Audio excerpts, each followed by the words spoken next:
اعوذ باللہ من الشیطان الرجیم بسم اللہ الرحمن الرحیم۔ ہم یادگار میں آپ کو خوش آمدید کرتے ہیں، امید کرتا ہوں آپ سب خیریت سے ہوں گے، اللہ تعالیٰ آپ کو سلامت رکھے۔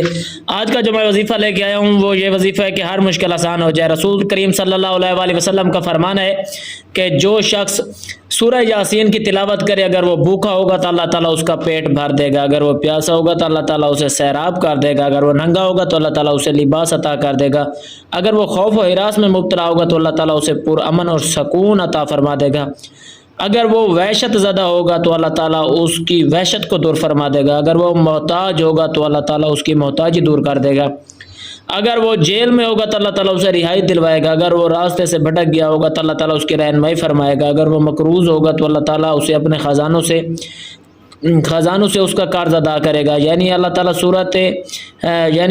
تعالیٰ سورہ یاسین کی تلاوت کرنے کو ہر مصیبت ٹال دے گا، پوری حاجت پوری ہو جائے گی۔ جو شخص اس کو پڑھے گا انشاءاللہ جس مقصد کے لیے بھی پورا پڑھے گا اس کا مقصد فوراً بفوراً حل ہو جائے گا۔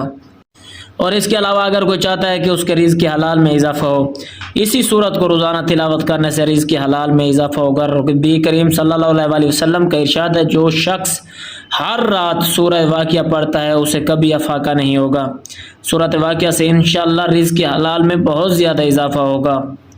اور اگر کوئی چاہتا ہے کہ اس کی حاجت بھی پوری ہو جائے، حضرت عبداللہ بن زبیر رضی اللہ عنہ سے مروی ہے کہ رسول کریم صلی اللہ علیہ وآلہ وسلم نے فرمایا، جو شخص سورہ یاسین کو اپنی حاجت اور ضرورت کے آگے کر دے گا، یعنی حاجت کے وقت اس بابرکت سورت کی تلاوت کرے گا، تو اللہ تعالیٰ اس سورت کی برکت سے اس کی تمام حاجات اور ضروریات پوریا کر دے گا۔ اللہ تعالیٰ کو سلامت رکھے۔ ہمارے چینل کو سبسکرائب کریں۔